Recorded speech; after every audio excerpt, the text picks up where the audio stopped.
Baiklah, yang pertama yaitu bab 1 pendahuluan. Yang pertama mengenai latar belakang.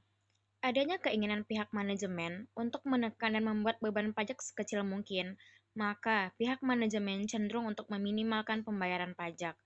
Upaya untuk meminimalkan beban pajak ini sering disebut dengan perencanaan pajak atau tax planning. Perencanaan pajak merupakan tindakan yang legal karena diperbolehkan oleh pemerintah selama dalam koridor undang-undang perpajakan yang berlaku di Indonesia. Salah satu sektor pajak yang paling besar diperoleh negara adalah pajak penghasilan. Yang kedua, mengenai rumusan masalah.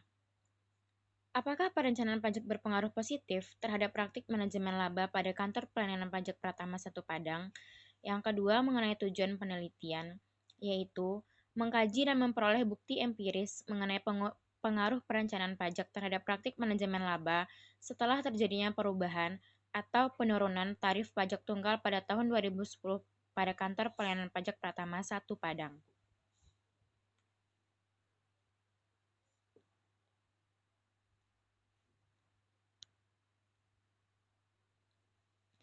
Kemudian yang ketiga yaitu manfaat penelitian. Yang pertama bagi perusahaan, dapat dijadikan sebagai bahan masukan dan pertimbangan dalam menentukan kebijakan yang tepat dalam proses dan cara mengatur laba perusahaan. Yang kedua, bagi penulis sebagai sarana untuk membandingkan antara teori-teori perkuliahan. Baiklah, selanjutnya mengenai pembahasan. Tax planning pengertiannya, cara yang dapat dimanfaatkan oleh wajib pajak dalam melakukan manajemen perpajakan usaha tanpa melanggar peraturan perundang-undang perpajakan. Yang kedua, mengenai jenis-jenis tax planning. Yang pertama, tax planning domestik nasional. National tax planning hanya memperhatikan undang-undang domestik. Pemilihan atas dilaksanakan atau tidak suatu transaksi dalam national tax planning bergantung pada transaksi tersebut. Artinya, untuk menghindari atau mengurangi pajak, wajib pajak dapat memilih jenis transaksi apa yang harus dilaksanakan sesuai dengan hukum pajak yang ada. Misalnya, akan terkena tarif pajak khusus final atau tidak. Yang kedua, international tax planning. International tax planning selain memperhatikan undang-undang domestik, juga harus memperhatikan undang-undang atau perjanjian pajak atau tax treaty dari negara-negara yang terlibat. Selanjutnya mengenai motivasi tax planning.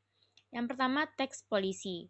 Kebijaksanaan perpajakan merupakan alternatif dari berbagai sasaran yang hendak dituju dalam sistem perpajakan. Yang kedua, mengenai tax law.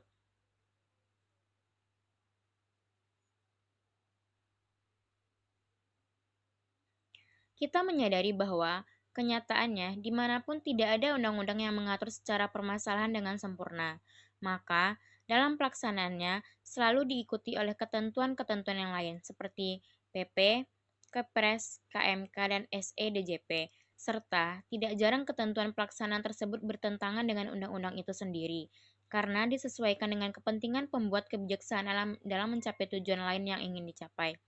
Keadaan ini menyebabkan munculnya celah atau loophole bagi wajib pajak untuk menganalisis dengan cermat atas kesempatan tersebut untuk digunakan perencanaan pajak yang baik.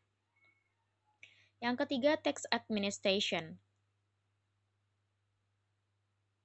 Indonesia merupakan negara yang begitu luas wilayahnya dan begitu banyak penduduknya, dan sebagai negara yang sedang membangun masih mengalami kesulitan dalam melaksanakan administrasi perpajakan secara memadai. Hal yang mendorong perusahaan untuk melaksanakan perencanaan perpajakan dengan baik agar terhindar dari sanksi administrasi maupun pidana karena adanya perbedaan penafsiran antara fiskus dengan wajib pajak. Akibat dari begitu, peraturan perpajakan yang berlaku dan sistem informasi yang belum efektif. Selanjutnya, penerapan tax planning. Sebelum menerapkan tax planning pada suatu perusahaan harus dilakukan analisis keadaan perusahaan, yaitu melakukan pengamatan dan penelitian terhadap kebijaksanaan perusahaan, serta mencari kelemahan sehingga dapat ditentukan strategi perencanaan perpajakan yang tepat dilaksanakan. Baiklah, selanjutnya mengenai manajemen laba. Yang pertama, mengenai pengertian. Manajemen laba adalah aktivitas manajerial untuk mempengaruhi laporan keuangan baik dengan cara memanipulasi data atau informasi keuangan ke perusahaan maupun dengan cara pemilihan metode akuntansi yang diterima dalam prinsip akuntansi berterima umum, yang pada akhirnya bertujuan untuk memperoleh keuntungan perusahaan. Yang kedua mengenai teori. Yang pertama yaitu teori agensi atau teori keagenan. Yang kedua yaitu mengenai positive accounting theory atau mengenai teori pemilik atau prinsipal. Selanjutnya motivasi tax planning. Motivasi tax planning yaitu motivasi laba, motivasi pajak, motivasi kontraktual lainnya, dan motivasi politik. Selanjutnya mengenai pengukuran manajemen laba. Pengukuran manajemen laba kita kenal dengan rumus delta E sama dengan EIT dikurang EIT kurang 1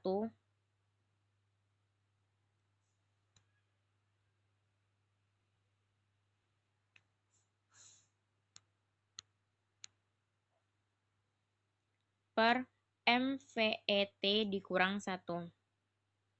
Maksudnya di sini, E ialah perubahan laba, sedangkan EIT ialah laba perusahaan pada tahun tertentu, kemudian EIT dikurang 1, laba perusahaan pada tahun T dikurang 1 atau tahun sebelumnya. Sedangkan MVEIT kurang 1 adalah market value of equity perusahaan pada tahun tertentu dikurang 1. Baiklah, selanjutnya yaitu bab yang ketiga mengenai metode penelitian. Yang pertama yaitu bentuk penelitian. Bentuk penelitian yang saya angkat pada kali ini adalah penelitian deskriptif, yaitu penelitian yang menggambarkan secara keseluruhan. Yang kedua mengenai lokasi dan waktu. Penelitian ini dilakukan di Kantor Pelayanan Pajak Pratama 1 Padang yang beralamat di Jalan Khatib Sulaiman nomor 48 Padang dengan kode pos 25135 Sumatera Barat. Penelitian ini dimulai pada bulan Oktober tahun 2020 hingga Desember tahun 2020. Selanjutnya rancangan penelitian. Yang pertama mengenai tahap penelitian, yang kedua mengenai objek penelitian, yang ketiga mengenai sumber data, dan yang keempat mengenai teknik pengumpulan dan analisa data.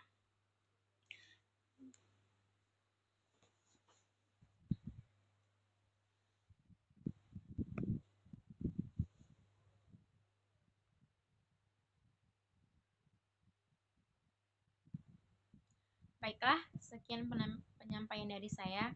Apabila ada kesalahan, mohon dimaafkan. Wabillahi taufiq wal hidayah. Assalamualaikum warahmatullahi wabarakatuh.